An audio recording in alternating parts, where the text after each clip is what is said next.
Welcome to True Crime Garage. Wherever you are, whatever you are doing, thanks for listening. I'm your host, Nick, and with me, as always, is a man who was college roommates with Pepper Brooks. He is the captain. F&A, Cotton. F&A. It's good to be seen. Good to see you. Thanks for listening, and thanks for telling a friend.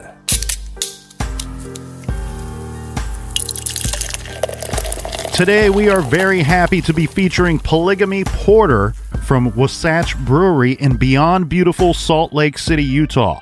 This is a smooth, easy drinking porter with silky hints of caramel and chocolate, ABV 5% garage grade, 4 out of 5 bottle caps. Here's some Garage Army shouts. First, cheers to Jill in Ridley, Pennsylvania. And a big cheers to Maggie in Baton Rouge, Louisiana. Next up, a couple of awesome Oregonians.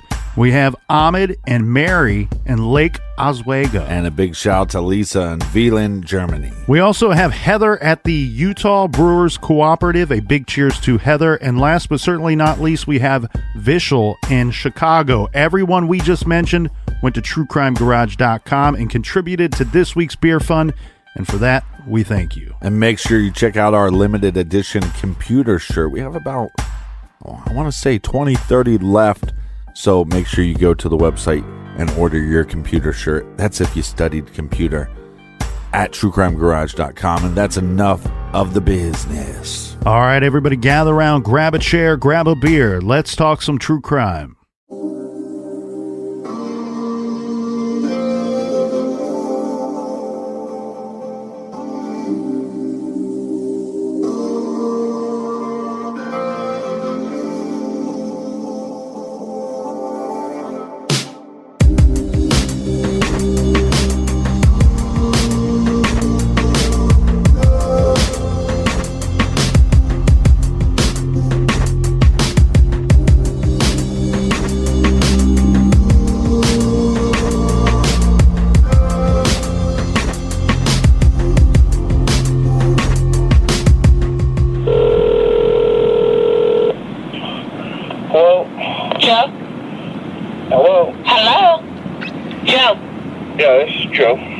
Mary. Hey, Mary, what's up? I've been trying to get a hold of you. Or did you really know how my daughter died? Listen, actually? I already told you what I knew. I told you what I can and can't say, and I already told you what I was willing to show you. Now, listen, we're not going down this road, okay? I know. I'm not doing it. Okay, just talk to me, damn it.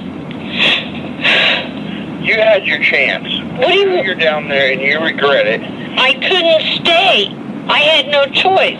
I didn't have the money. You know, not even that. Listen to me now. I couldn't let you perform those things on me. Listen to me. All I asked you to do was look in your room. You wouldn't do that. You know, you're really lucky I'm talking to you now, so... Well, I'm sorry, So then, you know what? Then hire an escort, and you can watch an escort, and I'll show you what happens to an escort. There you go. Don't have to worry about it. Joe, do you hear yourself? Yeah, why? Do you mean that all escorts get murdered? Or something bad happens to them? No, that's not what I said. What I'm saying to you was, listen, you didn't want to go through with the acts, okay? But you wanted to see what happened? I wanted you to, like, improvise. Guess what? All you have to do is you come back to Colorado, you hire an escort, and I'll show you exactly what happened, and you can just be a bystander, okay? So, you can look in the paper, you can, talk to someone and say, this is what I want. The only thing that means a damn thing to me is my daughter. And I don't know where in the hell she ended up. Have your other daughter talk to me. My other daughter? Yeah. You want my other daughter to talk to you. Maybe she'll be reasonable. What are you going to do? Ask her to strip? You have to understand, I have to protect myself here, so... It doesn't sound at all, Joe, like you're protecting yourself. It sounds to me like you were doing it for gratification or just to, I don't know. It just doesn't sound like somebody that cares about... It doesn't make sense to you? It just seems kind of crazy, but that's just how it is. Are you working for Jenny or against her? I'm working for her, but you have to realize some things that I think are important that you know are classified, and I will be in huge trouble if I tell you. So I have to show you. Well, I don't get it. What can you show me, Joe? Listen, I gotta let you go. I don't get it. What can you show me, Joe? I'll see you later. Bye-bye. Joe. Joe.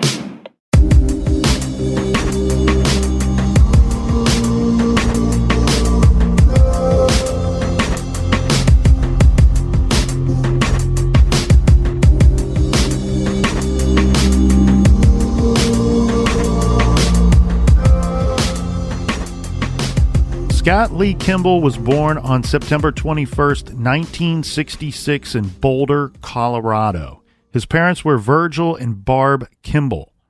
From what we could find, it looks like Scott was not one of the popular kids at school. He attended Lafayette Elementary and middle schools. He was described by a classmate as quiet. Now, Barb and Virgil divorced when Scott was 10 years old. Barb fell in love with another woman. Virgil and Scott's brother Brett moved to Montana, and Scott stayed behind in Colorado. But Scott left high school after only 1 month. Eventually, after a few years, he relocated to join his father and Brett. But listen to this, Captain, because we often see this in these types, a bad omen, a sign that something is just not right.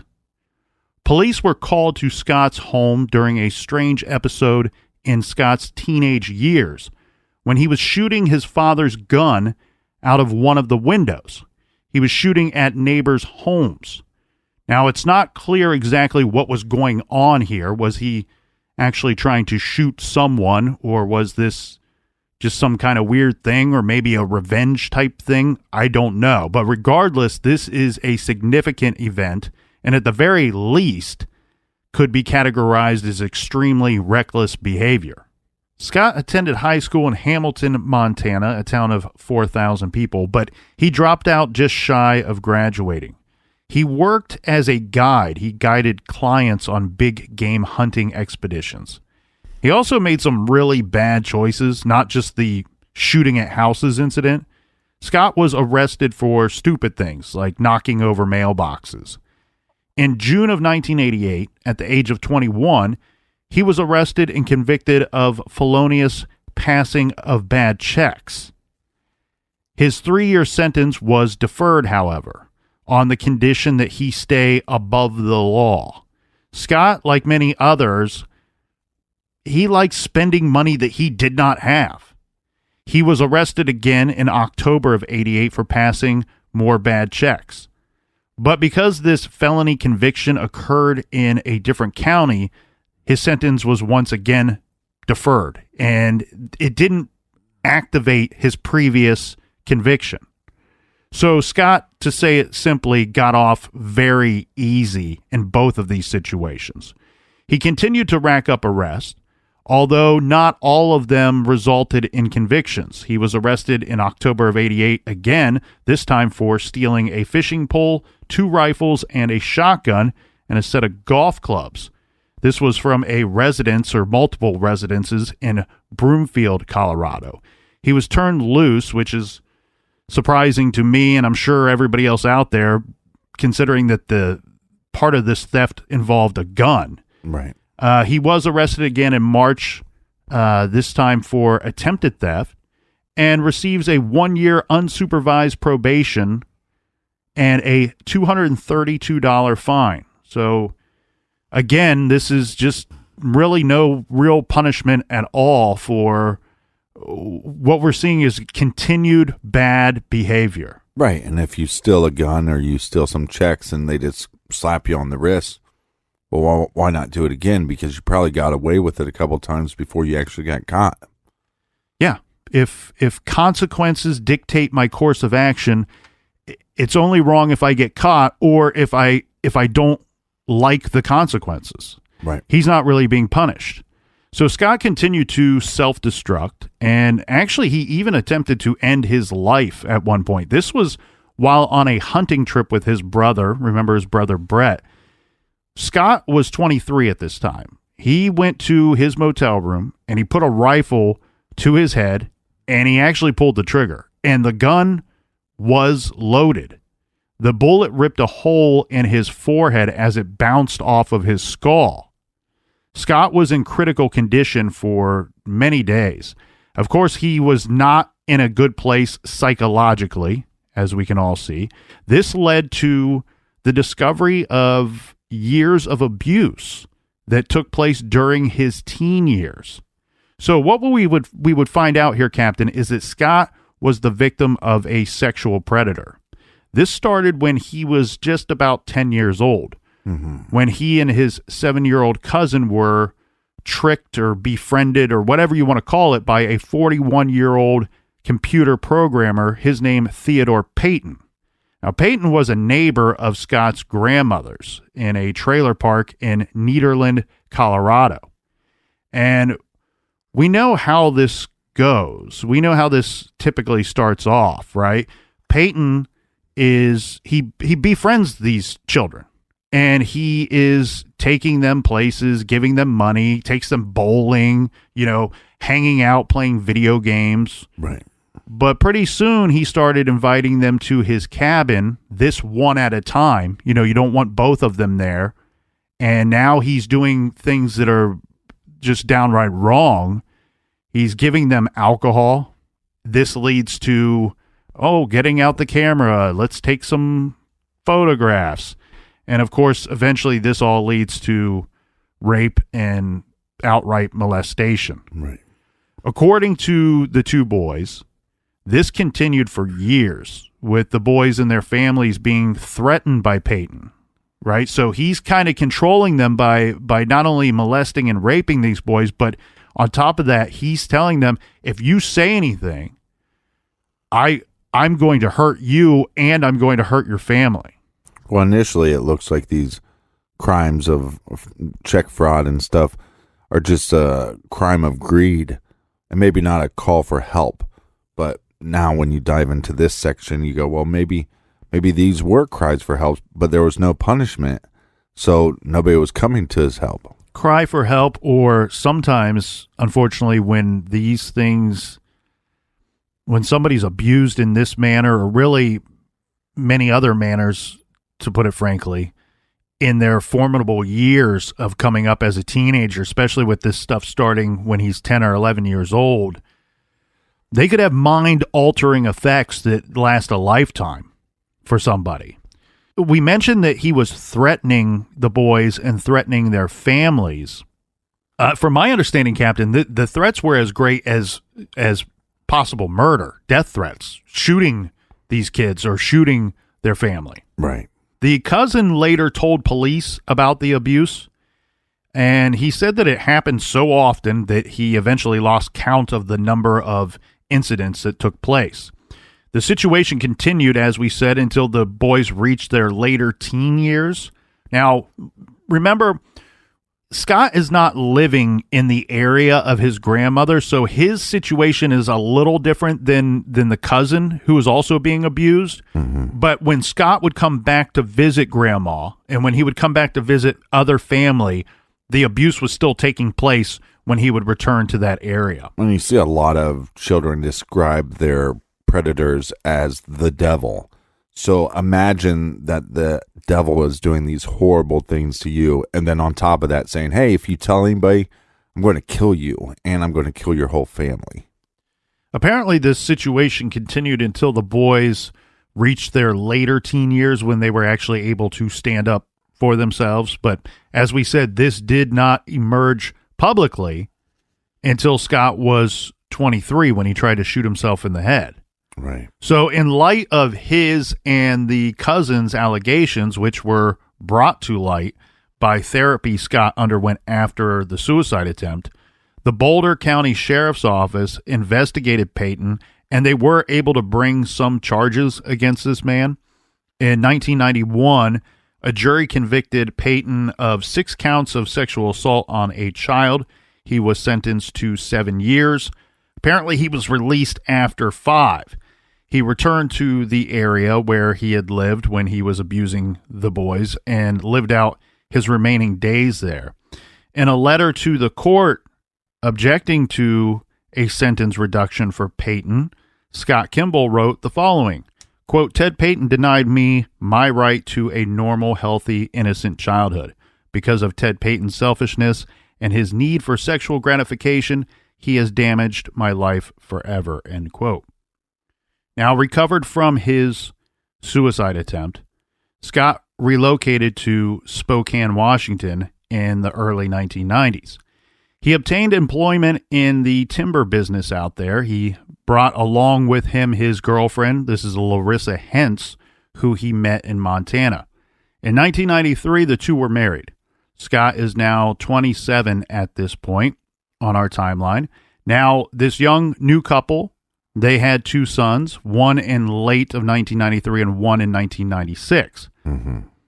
It doesn't sound like things panned out in the timber trade there because Scott and Larissa filed for bankruptcy in June of 1996, and the couple divorced in 1997.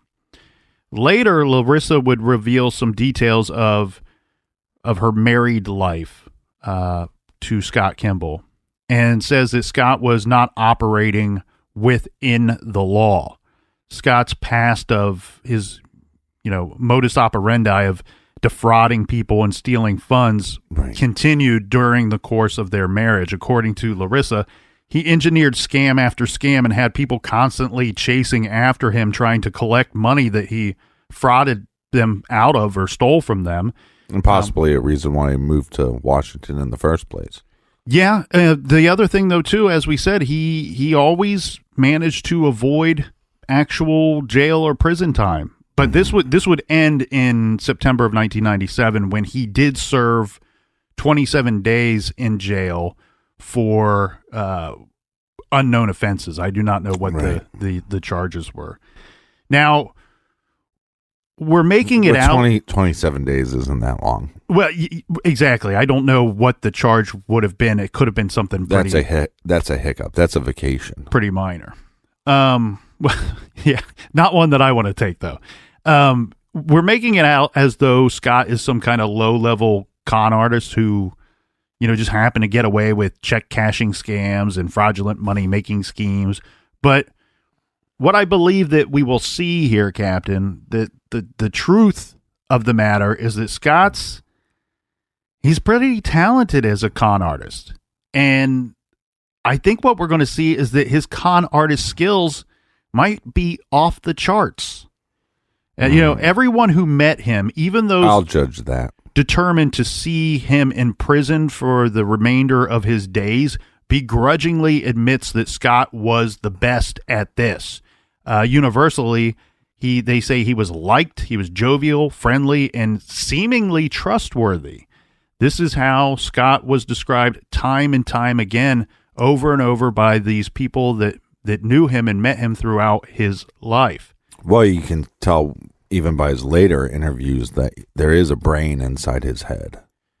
Yeah, and what we will see as we go through this is he truly he snowed people. He befriended people, made them feel special, built up their trust, and then he cheated them. Yeah, but he's no Frank Cabanel. What happens next on the Scott timeline gives us a clear-cut example of how trustworthy he really seemed to be. In the spring of 1999, Scott Kimball agreed to work for the Bureau of Alcohol, Tobacco, and Firearms as an informant on a stolen guns investigation. Yes, this is an agency of our federal government taking on a con man, a scam artist, a fraudulent check writer into their fold. Now, it's not really clear how this arrangement came about, and it did not result in any arrest, although Scott reportedly gave the ATF some names. But not only did Scott get personal satisfaction from being a trusted informant for the feds, he got paid for it, a grand total of $1,865. The relationship was over by November of 1999, But Scott Kimball benefited both, as we said, financially, but also in the terms of establishing goodwill with the feds. Now, by December of 1999, it was apparent that Scott was not only a scam artist, but he was also violent. On December 8th, his ex-wife Larissa reported to Spokane police that Scott kidnapped her at gunpoint, raped her, and forced her and the couple's 2 sons to accompany him back to Montana. No charges were filed for this incident, and there's a lot of speculation here as to why there were no charges filed. I don't know that I feel super comfortable getting into it, knowing as little as we do about this situation. But we would see this one more time, this when Larissa again called police, this time on December 18th, saying that Scott had broke into her house that night and held her at gunpoint. Then he made her take a bath and stole money from her purse. Again, no case, no charges were brought forward in this incident as well. Now, remember the 2 suspended sentences for convictions for passing bad checks that... Wait, hold on. He go over that again. He broke in, made her take a bath. After another sexual assault. And there's no charges whatsoever. That's correct. That's ridiculous. Again, I don't want to speculate as to why there were no charges. Both of these situations we know very little about. Yeah. So, I mean, it could be as simple as something as she calls the police and then later says, I don't want to press any charges. That's why I don't want to get into the speculation of it. No. We can't fault the police department if the person that notifies them later then says, no, I don't want to bring any charges. Well, no, you can fault them on some level because there's a possibility that she just doesn't feel safe enough that she can press the charges. If she presses the charges, this guy's an animal, and look what he already did to me. He might come back and kill me. I agree, but I think that it's irresponsible of myself to lay blame to someone or an organization with knowing nothing really about the situation. Yeah, well, let's not lay blame to the organization, but let's lay blame on the idea that we know this situation happened and we don't know why it went down this way. Well, that's why I don't want to lay blame. It's shitty. Because I don't know that it happened. Right. I don't know that it happened. So I want to go back to the 2 suspended sentences for the bad checks that took place in 1988 when Scott was just 21. So he finds himself in jail once again, this time in January of 2000, this time for violating his probation. Remember, he got probation for those charges. Mm-hmm. He violated his probation. This is for traveling and also for failing to report. Now, finally, a little justice here. This takes place in April of 2000. A judge threw the book at him. Scott was sentenced to 10 years in Montana State Prison, this for violating those probations. Now, 5 years of this sentence were suspended, but Scott was looking at 5 years of hard time, 5 years in the clink. District Judge Henson wrote of Scott, quote, "The defendant is impossible to supervise in a community setting. You're irresponsible, untruthful, and simply do what you want to do regardless of the rules and conditions imposed by this court." Then even more charges were brought against him, this time for 3 counts of felony check forgery that occurred in 1999 in Spokane. His additional conviction piled up 8 more months onto his prison sentence. This is where the story really starts to gain some momentum here, Captain. Scott's sentence, his 5 years, 8 months with the 5 years suspended, actually only resulted in him serving 15 months. In July of 2001, he was relocated to a pre-release center in Helena, Montana. He was permitted to get a job on the outside and just report back to the center when not at work. Scott landed himself a job as a cashier at the Easy Stop gas station. But within just a couple of weeks, Scott decided a change of scenery would be nice. On July 29th, Scott was working alone at the gas station. Let's quickly review what the good judge said of Scott. Remember, saying he was impossible to supervise in a community. He's irresponsible, untruthful, and simply does what he wants regardless of the rules. Well, the district judge Henson was what we call here in the garage exactly right. So while working at the station alone on the 29th of July, Scott lifted $677 from the register.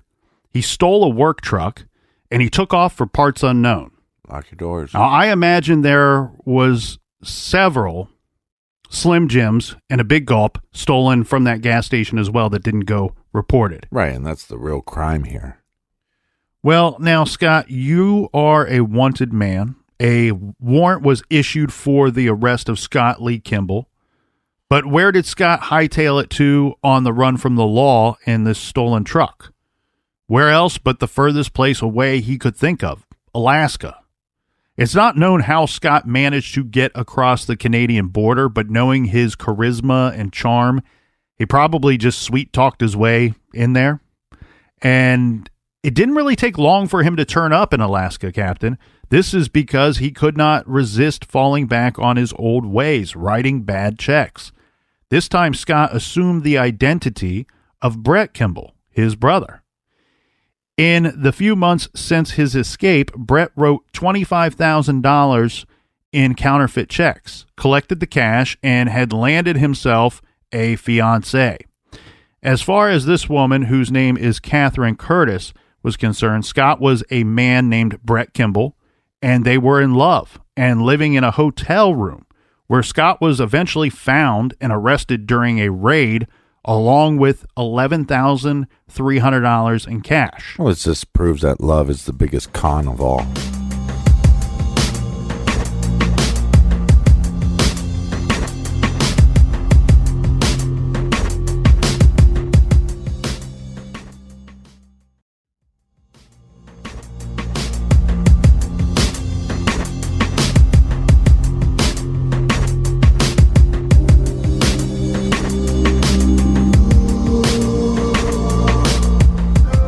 All right, cheers, mates. Happy St. Patrick's Day to everybody. Yeah, cheers. And if you're looking for a computer shirt, check out the store page.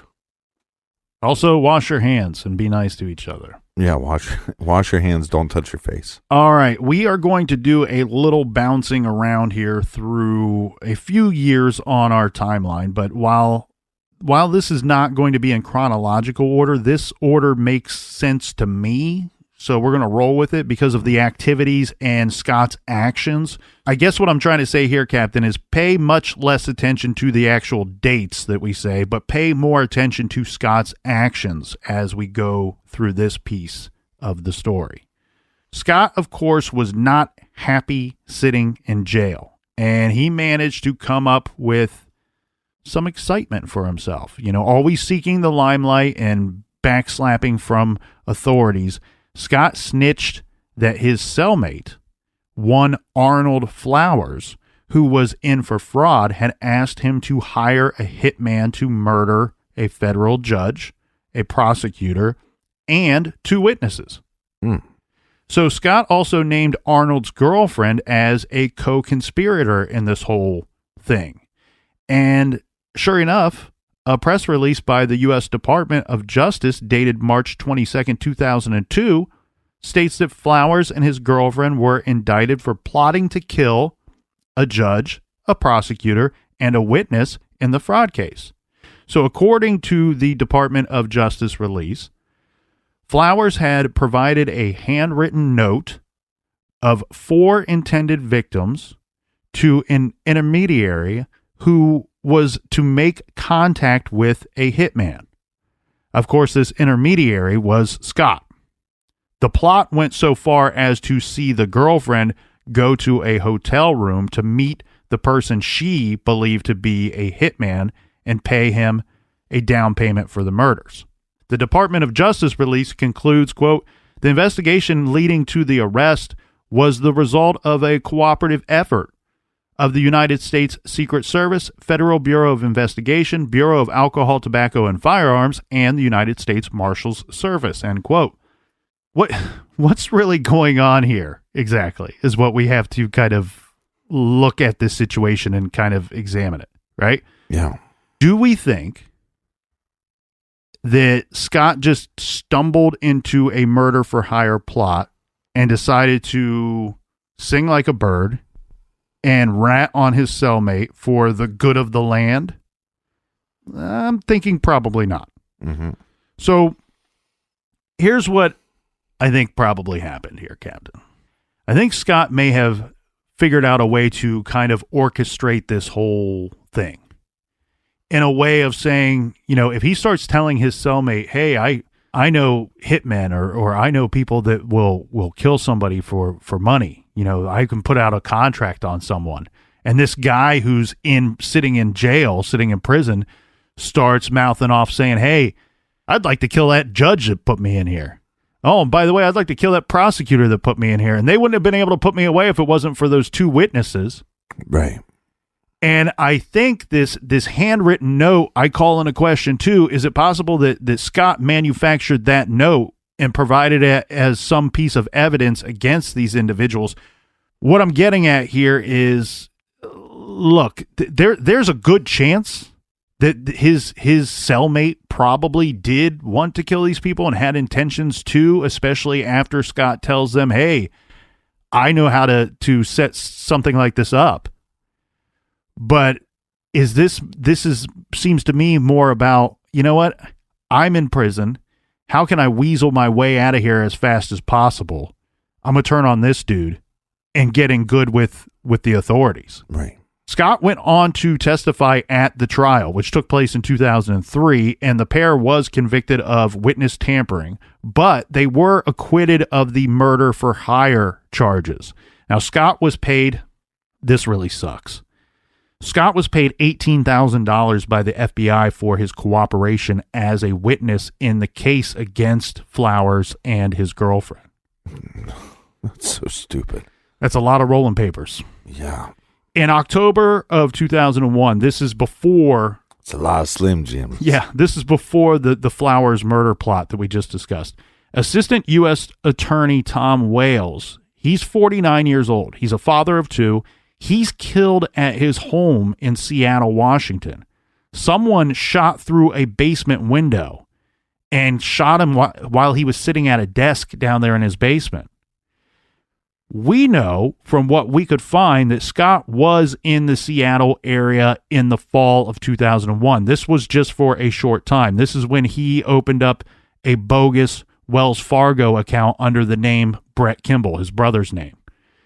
He would later tell federal authorities that he had information about the Wells murder. Now, I should point out that this case technically is unsolved to this day. The Wells murder case is still unsolved. Investigators eventually began to suspect that Scott actually may have had something to do with the murder, either himself or through somebody else.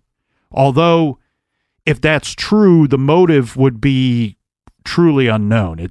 We could speculate, but there doesn't seem to be an obvious motive here. Now, according to a book written by Scott's cousin, the book is titled SLK Serial Killer, Scott was working on a fishing boat in Seattle in the fall of 2001, and Scott was arrested in Alaska, this in November of 2001. He used information about the Wales murder case to play the FBI. Gleaning whatever information he could about the case off of the internet, he convinced authorities that he had overheard a couple of inmates talking about the Wells case and that he might be able to offer them information about this Wells case. So Scott starts feeding the FBI bogus information. He strung them along pretty good, meeting with agents a number of times, including one 3-day meeting in Seattle that took place from February 24th to the 27th of 2003. Well, let's think about this for a second. I need an informant. I know that this guy is a criminal or a career-long con man. Do you really mess with a con man? I wonder how that meeting went down. I wonder if there's two FBI agents, one sitting looking at the other one going, hey, this guy is not to be trusted. He is a con man. And the other guy going, well, I don't know. I kind of believe him. Seems like a good guy. So what's interesting here, I think, is the continued MO of Scott Kimball. Okay, twice he finds himself behind bars. And when he does, it seems like he's coming up with these plans of, I'm going to turn on this guy or these guys. And what carrot do I have to dangle in front of the authorities? Because if you go to them, likely, look, this is all speculation here, but if I'm Scott Kimball and I go to him and I say, hey, this guy that I'm in a cell with, or these guys that I overheard talking in the yard, they're going to kill some dude that you never heard of. Maybe he's a drug pusher or a check counterfeiter or somebody else, some dude you never heard of. I have information on that. Scott's smart enough to know that's not a big carrot. That's not a very big enough carrot to really help my situation. That seems to be all he's attempting to do. What do we see in the first case? He's turning on his cellmate saying, this guy was going to kill a judge. Yeah. He was going to kill a prosecutor. He was going to kill witnesses. The Department of Justice and the law enforcement, the authorities, value the protection of witnesses like you wouldn't believe, and they should. Very smartly so. Yeah, correct. And he's like, he's going to kill two witnesses and hire somebody to. And then what do we see once he's once again in prison? It's, I heard I might have some information regarding the murder of the assistant U.S. attorney, Tom Wales. So these are big carrots that he's coming up with. And it's almost like, to me, like you pointed out, it's like, why would the FBI, why would these organizations get involved with this guy who clearly is a con man? It clearly is a scam artist. He's one of these people that he's behind bars because of what they would call paper cases, where you can easily put together evidence against this individual because everything he stole or frauded people from was the result of a paper trail that he put together himself, that you can apply to him and get the conviction. What we have here, though, is somebody going, look, this is a big cases. This is a big to-do. This is violent. This is murder. This is judges, prosecutors, U.S. attorneys. This is a big deal. Maybe we deal with this little paper case guy because we need to prevent these big things from taking place. Right. We're after bigger fish is what I think you think is happening at the time. Now, as we said, the Wales case is unsolved. Apparently, it sounds to me like investigators suspect that Scott Kimball may have he could have possibly been the shooter. There's some speculation as to that, Captain. I don't want to get too far into that. But I think the reason why they think that, there was a strange letter that shows up to the Seattle FBI office. Okay. This letter was postmarked from Las Vegas and dated January 3rd. In this letter, the writer said that he was the killer of Tom Wales. He said a woman hired him to shoot Wales. We will get into this much, much more later, but there is some good reason to possibly believe that Scott was passing through Las Vegas in January of 2006. So there's a chance that he wrote and mailed the letter.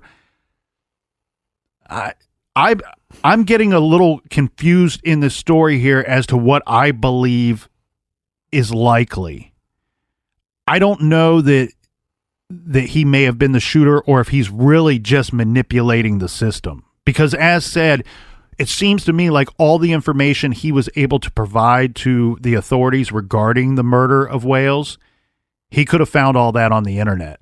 Right. Which, if he's sitting behind bars and he gets use of a computer at the, when you go to the library or wherever, that he could have found all of that information and pieced it together. With some of these cells these days, they might have computers right in their cell. Well, keep in mind, like one of the biggest problems that we have in some of these prisons is the prisoners want to sneak in cell phones.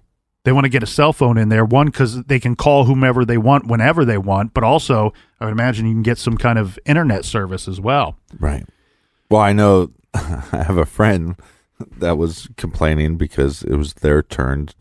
They have a relative that's in jail, and it was their turn. They all decided as a family to help this individual try to reform and better his life, that they would get cable for his cell.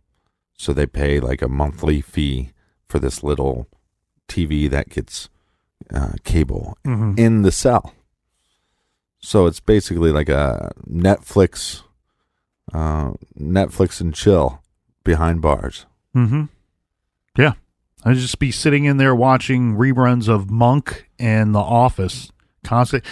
I think Unsolved Mysteries. Real punishment, and I don't want to get in a whole debate of what prisoners should have and what they shouldn't have, because I actually believe, depending on what type of prison you are in and what type of offender you are, that should vary. Maybe there's like a tier process, but at least the worst of the worst, when they have cable, that angers me so badly.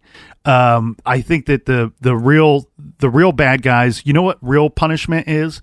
C-SPAN, baby. You can watch C-SPAN that's all you get to see, and you get maybe 45 minutes of it a day. Tear your eyes out. Yeah, I think we should start off with genital mutilation and then work up from there, to really punish people. Well, so what does the Tom Wales murder and Scott Kimball's telling the feds that he had information on this case have to do with the bigger picture? Let's just say that his cooperation, and this is key to our story here, Captain, his cooperation with the authorities on the Wales case and also the Flowers case that we already went through, this is what would lead the FBI to turn to him again in another case down the road. And we will see that will have devastating consequences. All right, Captain. So for those of you following along at home and for those of you who are completely lost, what we have here is we have Scott Lee Kimball, who has spent the last few years in and out of prison. He's been arrested for multiple different charges and even in different areas as well. So regarding the order of this, let's go to 2002, because there's going to be something very significant to the story that takes place in 2002.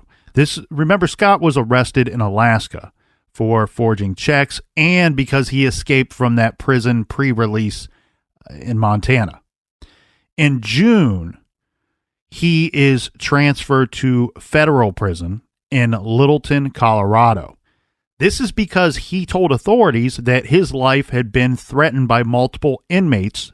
This is because he's a snitch. By this point, he's snitched on his cellmates, especially we're talking about the Flowers case here. So Scott's history of cooperating with authorities would soon earn him another informant role and a prison release. In the fall of 2002, Scott reported to the FBI that his cellmate, a Steve Ennis, had asked Scott to murder another drug dealer. This guy's name is Jason Price, who was going to testify against Steve Ennis. Ennis was doing 10 years in federal prison on drug charges for running a massive ecstasy distribution network, and the DEA was monitoring his activities carefully. Now, it's unclear what, if anything, Steve Ennis was really cooking up. Again, is this something that Steve Ennis was actually putting into place, or is this something that Scott Kimball is manufacturing and providing bogus information in regards to? It seems possible that Steve might have made some noises about wanting this guy dead, and then Scott acted on that. It's unclear what Steve thought Scott's role in Steve's plans were, because he wasn't supposed to be getting out anytime soon. So that's what's a little tricky here. How would Steve think that Scott could help him while they're both on the inside? And so this makes 3 times? Well, yeah, and that's why I kind of pointed out that I think it's a little strange that Steve would try to get Scott involved in this whole murder for hire plot. Because how would Steve think that Scott could provide him any assistance in this when Scott is looking at doing almost as much time as Steve? Right. How's he going to get this going from the inside? Steve could probably get this going on his own from the inside. And we know how these prison populations work. This dude was already moved there because he's saying, hey, I'm being threatened because I'm a snitch. I've ratted out some other guys before. So Scott seems like the last person that an inmate would tell, hey, I'm thinking about killing this guy that's going to testify against me at trial. Right. This rival drug dealer or whatever you want to call him. I want this guy dead. It doesn't make sense that he would tell Scott. That's why I question here, Captain, is this something that Scott just totally manufactured all on his own? Because he's learned time and time again, and he's executed this before where he goes, you know what, I'm going to either make up this stuff about this guy or I'm going to rat on this dude over real stuff. Either way, it's going to benefit me. And in this situation, it could get me out of prison very quickly. So that's why I wanted to bring that up, because we got to keep in mind, even though he's becoming an informant and he's ratting on these dudes, is there a chance that he's just manufacturing all this stuff himself and putting the pieces together and then feeding it to the authorities? So really, this situation to me is very reminiscent of the Flowers case that we already discussed, because somehow Scott got word to the FBI that his cellmate, Steve Ennis, was plotting to kill someone on the outside. And again, as I stated, this is another witness. Yeah. This is when the FBI it's will... like the same setup. Right. It's like you said, you can watch his interviews, you can see him, you can listen to him speak. There's a brain in there. This guy is... Yeah, but there's also brains in the FBI agents. You would think they'd go, hey, this seems familiar. Oh, I agree with you 100%. 100%. It's strange to me how this guy was able to make this work time and time again. But I do think he's probably pretty good at what he did, and that's no excuse. But it's also one of these things that he's like, Scott Kimball figured out, like, this works, and I'm going to keep doing it until it stops working. So what we have here is when a known con man, a known criminal, guy that's suspected in other crimes other than con man situations, the FBI, there's no excuse for that. There's no excuse for our FBI to be tricked. Oh, I'm not going to pretend. It's completely dumb of them to believe him time and time again. I think what they're blinded by is what we pointed out earlier. This is a paper case guy, pretty low level, who doesn't seem to be violent. I mean, we do have those allegations of things by his ex-wife, but there were never charges brought forward on any of that. So they're not seeing that stuff. But what they're seeing is, oh, we got these bigger fish that we want to go after. Oh, they're seeing that stuff. They know that it happened, and they know there was no charges. That stuff doesn't just go away. The FBI would know that stuff, or should know that stuff. He wouldn't have any record of it, though. I'm just saying they should. I'm just saying that if there was a possible situation that their charges were never brought, that might not go on your criminal history, but that's not the record that the FBI has of each individual in America. They have a lot of data on you, on me, on every listener that's listening to the show. Well, regardless, this is going to be when the FBI formally will take on Scott Kimball as an actual informant. And this is going to earn Scott a release from prison. Yeah, hold on, because if he fools you twice, you might as well have him work for you. This takes place on December 18th, 2002, when Scott is released from prison in order to, quote, actively cooperate with the FBI on the Stephen Ennis matter, end quote. What was Scott's role in this whole thing? Well, he was ordered by FBI agent Carl Schlaff to pretend to be a man named Joseph Lee Scott. And the FBI was going to set him up with this new identity provided to him, and they gave him a birth certificate and a driver's license saying that he was, in fact, Joseph Lee Scott. So Scott Kimball, who is now Joe Scott, he's put in charge of keeping an eye on Steve Ennis's girlfriend. Her name is Jennifer Markham. So Scott Kimball told authorities, this is how we get to Jennifer Markham. He told authorities that Jennifer Markham, Ennis's girlfriend, since she is the one on the outside, she is going to be the one that sets up this whole murder plot. I'm guessing that means Kimball told law enforcement that she was going to hire the killer. So Jennifer Markham was also a potential witness for the DEA in a large meth case. Mm-hmm. The short of it is Scott Lee Kimball is now out of prison, living under a new identity and working with the FBI. And all of this is going to turn into some very bad business and fairly quickly. Now, before we wrap up here, Captain, we must give a big thank you and shout out to a website. This is scottleekimball.com. It's a website that is maintained by the Daily Camera, which is a Boulder, Colorado newspaper dating all the way back to 1890. That's right. Your great-great-grandfather was reading the Daily Camera. Mm-hmm. The website was invaluable to our research, and the site includes a timeline and links to numerous articles about the case. And if the name, the Daily Camera, sounds familiar, longtime listeners will remember the Daily Camera was a great source for our 6-part JonBenet Ramsey coverage, which took place in episodes 280 to 285.